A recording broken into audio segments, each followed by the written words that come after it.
Hello again, everyone, and welcome back to the Vintage Sewing Machine Garage channel here on YouTube. We are looking at the Singer 99K that I have been working on. I had two Singer 99Ks that I have compared in past videos where one of them looked beautiful and the other one, it looked like crap. It really looked bad. But I knew that beauty is, only skin deep, and as I've said in the past, there are times when a machine will look absolutely gorgeous, perfect paint, not a scratch on it, and yet it can have problems. And then other times a machine can look pretty rough. This one was covered in dust and mildew and all kinds of crap. And sometimes those machines are more straightforward to restore, at least in terms of their mechanical situation.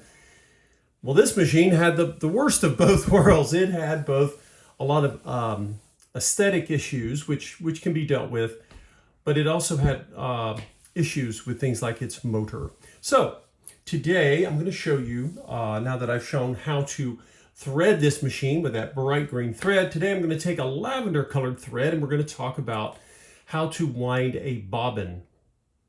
Winding a bobbin on a vintage sewing machine from, this is early 1950s, is pretty straightforward. Now, if you do not have a manual for your machine, you definitely want to get one. The good news is with vintage Singers, almost every one of them have PDF versions that are online, and they are often for free. So you may see Singer manuals for sale for the 99K, but before you do that, go searching. You can often find them at no charge, and you get the PDF file. And if you don't have the original manual, there are people who sell them on, you can see them on eBay all day long, and they shouldn't be that expensive because they're not really rare. So today we're going to look at several things about how you go to wind a bobbin. Okay, again, your manual will also be helpful. This by the way applies to the Singer 66 and now the Singer 185 has a slightly different bobbin winder, and I have to go back and see if I've done a bobbin winding video for that machine. It's very similar to this, but a little different because they changed the bobbin winder. They were wanting to make things look new and refreshed, new and improved. In any event, so let's say you're sitting down, you've just gotten your 99K. You figured out how to thread it, you're sewing with it, but now you need to wind a bobbin. Uh-oh, my bobbin ran out of thread. What am I going to do? Uh-oh. Well, there is an answer to that, okay? So, I had a bobbin here ready to wind, but we'll pretend you haven't even done that, okay? So your bobbin winding mechanism is normally, it is sitting here and it hovers, but it is not in touch with it. It is not actually touching the hand wheel, which it will need to touch when we get ready to do our bobbin winding. So the first thing you want to do is we're going to take the sewing thread, the top thread, and you do not have to unthread your machine in order to do this, okay? I'm just going to take the thread, I'm just going to sit it down right here out of our way. Because I only have the one spool on this particular machine, the 66 or the 99K that you see here, you only have the one spool pin, which is not a problem. It's not an issue. It's just how it was designed. If you're used to other machines that have more than one spool pin, they were just designed differently. Okay, make sure that you have a felt washer. If you don't, it will your thread spool is going to be more likely to bounce around because this thread spool is made of styrofoam. I think they now make them out of plastic. Anyway, it doesn't weigh anything, and it can go bobbing and flying off. Okay, so here we go. I like to put my thread spools where the thread is coming off on the left side, okay, or from around back if you're facing it. That's just me. And I'm going to come over and I'm going to actually join in. You'll see the sewing thread. Let's come back. The sewing thread, the green here, I just set it down. If you're worried about your thread tangling, I typically don't have that issue, but if you are, you can take your top thread off only on the first thread guide. Don't unthread the rest of it. That way, when you go to put it back, it'll be no big deal. Well, you don't have to undo all the rest of your threading. Just move it out of your way. All right, from the top, we're going to come here with our purple lavender colored thread, and we're going to come to the left. We're going to hit that thread guide that is normally used for your upper thread tensioning, and we're going to borrow it for a bit. We're going to come down, and you're actually going to come down to the right side of the machine's bed down here. This is a thread guide that is used to get your thread ready to perform for you. Now, this is really important. Look closely at this thread guide, okay? Behind it, woo, there went my thread. You guys see behind it, right behind here is a bolt, okay? Right there. And that allows this thread guide to be removed if needed. It also allows you to adjust the thread guide. Well, someone had adjusted it or it had gotten loose, I don't know. But when I got this machine, I'm going to show you what I found. I had it, I'm just loosening the bolt. I don't even have to take it all the way out. You can see it better there. You can see it, and hopefully if I zoom in for you, you'll really see it. So you can see the bolt. There's a bolt, there's a washer, and then there's like an adjustable, you can see this sort of, it's like a little bracket at the bottom of this thread guide. When I got this machine, the thread guide was sitting like this. And when I went to follow what I know to be the path for the thread, it wasn't working. So I turned it back around. I loosened the nut or the bolt there, turned it back around, and I'm sort of not quite at 45-degree angle. You can even bring it probably more like 30-degree angle from the front here. So if my finger was a protractor, it'd be like that, right? Sort of a 30-degree angle. And then I'll just snug the little bolt there back, and it should not take much to do that. The bolt, I have taken this all out and cleaned it and just put a drop of oil on the bolt for good measure. And again, don't wrench it down like you're attaching the wheel to a car. This does not come under that much pressure. Now that it's facing us, sort of at a 30-degree angle off of the front, it should look like the number 2. And then what am I going to do? I'm going to come down, I'm going to come to the bottom of the 2, then I'm going to turn around like I'm sort of twisting, okay? So I'll move in even a little closer for you. So I'm going to come down again. I'm coming to the front of this thread guide that's shaped like the number 2 in my brain anyway. I'm going to come here, and then I'm going to go behind it, come around toward the left, and I'm going to, almost like I'm coming up a spiral staircase. And now I'm on the inside of the upper portion of that 2. And that is where you want your guide to be, because your thread is now going to be coming straight up. As I zoom back out, it is now going to come straight up because it is going to be bound for the bobbin that we're going to put on. Now, you can often tell the age of your bobbins by how many holes they have in them.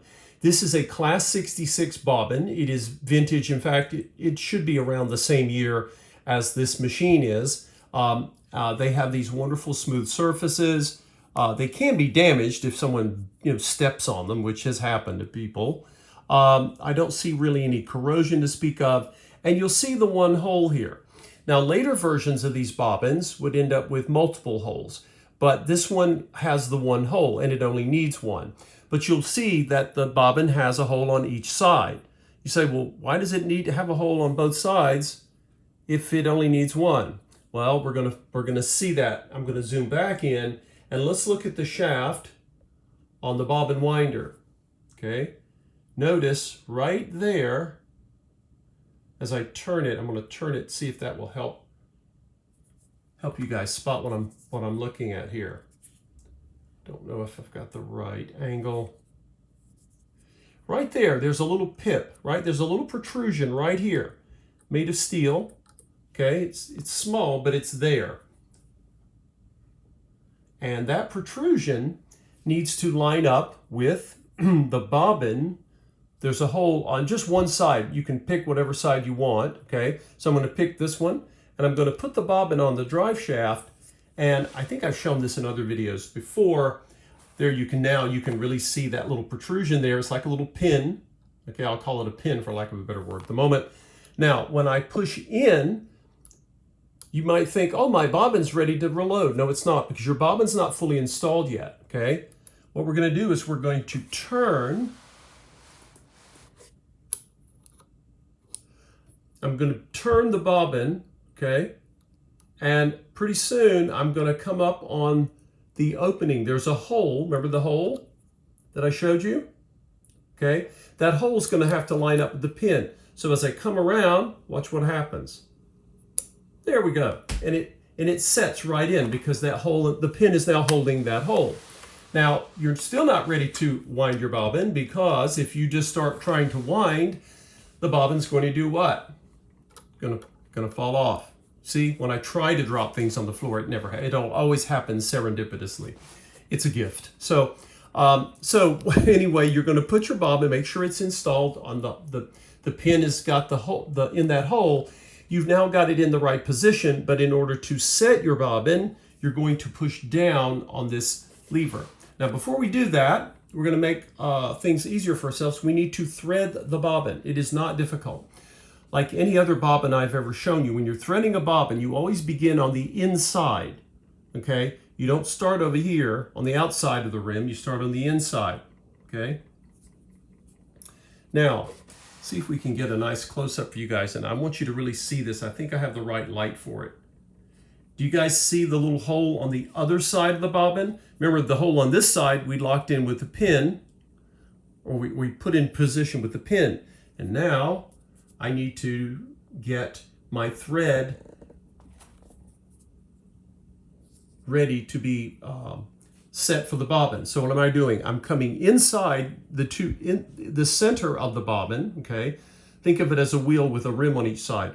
And then I'm going to take my thread and I'm going to push it outward through that other hole, the hole that is on the other side of the bobbin. That's why you have two holes in the bobbin, even though you just have one pin. One hole is meant for the pin. You know, make your choice whichever side you want, and then the other hole allows the thread to come out. Now, some people will simply call that a day. They'll have a little tail here and they'll want to start winding. I don't do that. I like to prime my bobbins. So I haven't even pushed down on this piece yet, but here's what I'm going to do.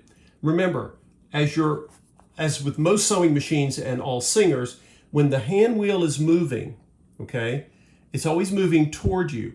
And when we engage this little rubber tire that's part of our bobbin winder, right, it's going to be moving in the opposite direction because it's coming in contact with the hand wheel. So I know it's going to be spinning away from me. I'm talking about the tire of the bobbin winder. So I'm simply going to do this. Notice what I'm doing. I'm manually giving myself, you see it wants to pop open, but that's all right. I'm basically manually getting a few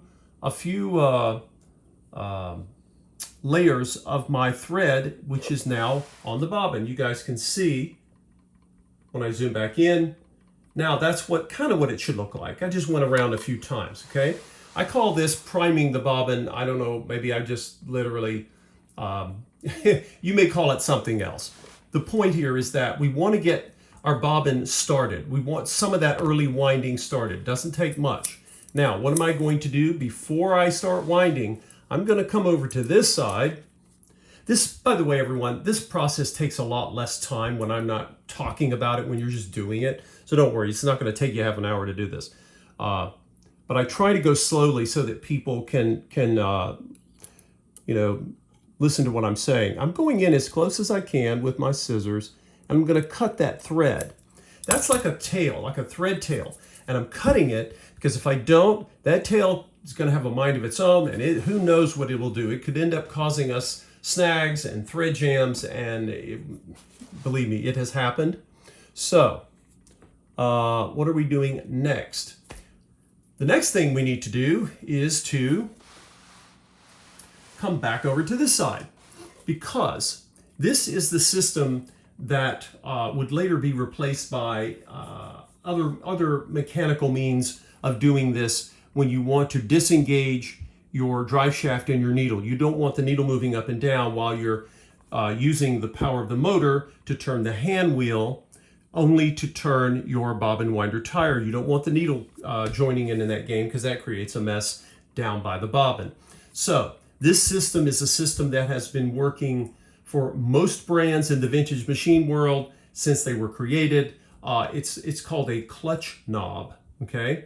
And again, the easy way to do this is when your knob is properly installed, you hold your hand wheel still and turn your knob just slightly, and because it's snugged, and you'll feel it loosen. And as soon as it loosens, you know, it'll be very, very loose. Just leave it. You're not unscrewing the whole knob. That's not your point. That's not the goal here. You simply want to, you're basically disengaging a clutch. If any of you have ever driven a manual transmission vehicle, that will make some sense to you. Or maybe a riding lawnmower that has a clutch. In any case, this should be all you need to do. And behind this, as I've shown in other videos, there's a big washer, a big, giant, heavy washer. And that washer is seated. And that washer should stay where it needs to be, because we've only gently loosened this, okay? Now, we want to make sure our machine is plugged in. And see if I can get mainly just a close-up of the bobbin winding, the whole mechanism here. Never really done it from this angle. Maybe this angle will be useful. You can see more of the tire here. Okay, so we should be set to go. There's one last thing though. Remember, you've got to make sure that your bobbin is not going to go flying off. So you push down on that little lever and you should hear a little clicking sound. There's a spring behind that. And when the handle is off, you can see that spring mechanism. I've shown that in other videos. But now I'm going to I've got my foot pedal down below, and I'm going to start winding. Now you'll notice that over here, the needle is not moving, and that's normal. Occasionally your needle might hop. If your needle starts to move up and down a lot, then there's something going on with your clutch knob that needs adjusting. These knobs rarely, if ever, break. It's not that I'm worried about that. Let's see here. Did it keep winding? Did it stop? Let's see what we've got.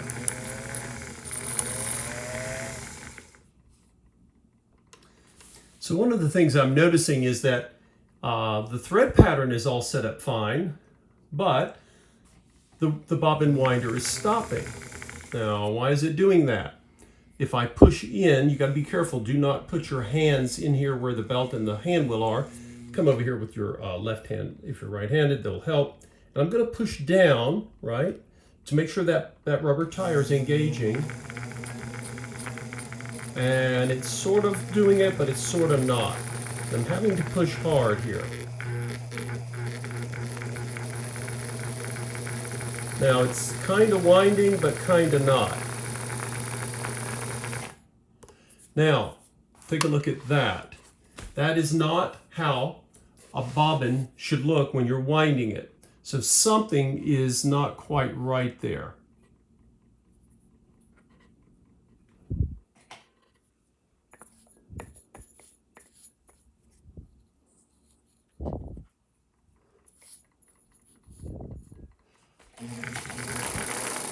Now I noticed the difference when I changed.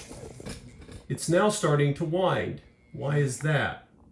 I changed where I had my thread. Now this is the thread path I showed you before down here. That is the original directions from Singer on how to thread the bobbin.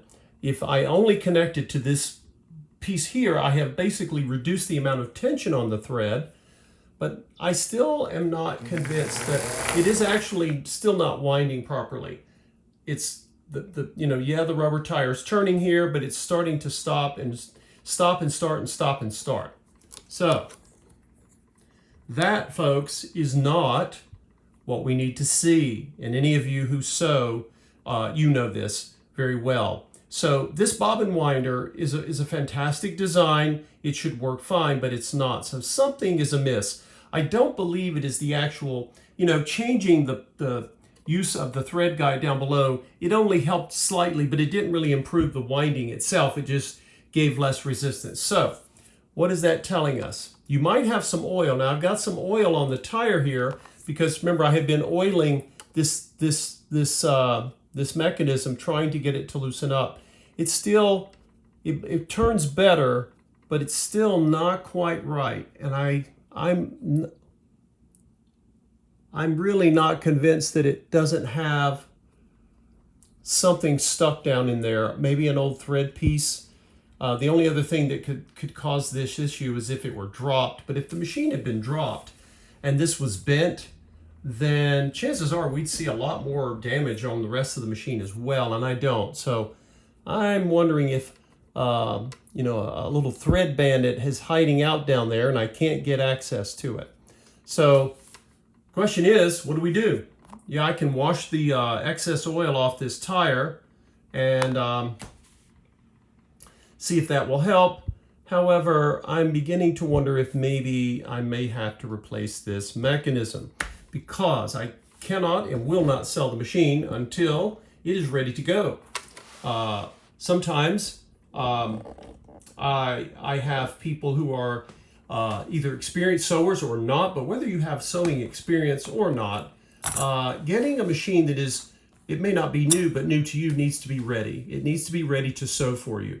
And that's why when people reach out to me for a sewing machine I have listed online, they come and they actually, get to test out the machine before they ever decide to take it home. I want them to test and make sure everything works fine. So, oh, poor little machine, poor restorer. No, this is something that this. What does this mean? Does this mean the machine is of no use? Oh no, we're not giving up on the machine, but we've got to address this issue before the machine is ready for prime time. There you go. There's a honest to goodness drop of a bobbin on the floor. You knew it was going to happen at some point in this video. So guys, thanks for watching, hanging in there with me. Again, when I test things, I like you to see how they're working or not working, because maybe it will happen to you. Do not get discouraged. I'm not discouraged. These are real world things that happen when you're working on your machine or you're trying to learn to restore machines.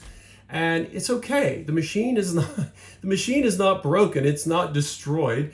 It's just waiting. Something has happened to it in its life, and I have a feeling it's grabbed a hold of a piece of thread that I cannot remove this shaft to access, which is surprising because Singer was so good about making machines accessible for the repairer.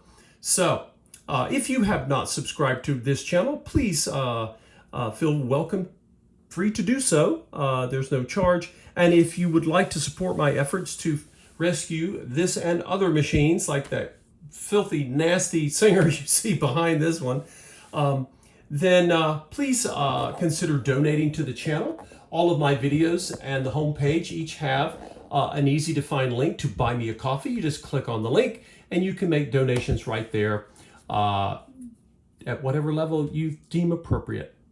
So what's for the future of this Singer 99K? Well, I've got to do more investing of time and researching why is it behaving this way. It's not the thread, it's not the guide. I think we may have to replace this because I want a bobbin threader for the new owner. So stay tuned, guys, follow along, and hopefully this machine will see the light of day in the hands of a new owner and someone who can sew clothing better than I can, which would be just about anyone. Thanks for watching, everybody.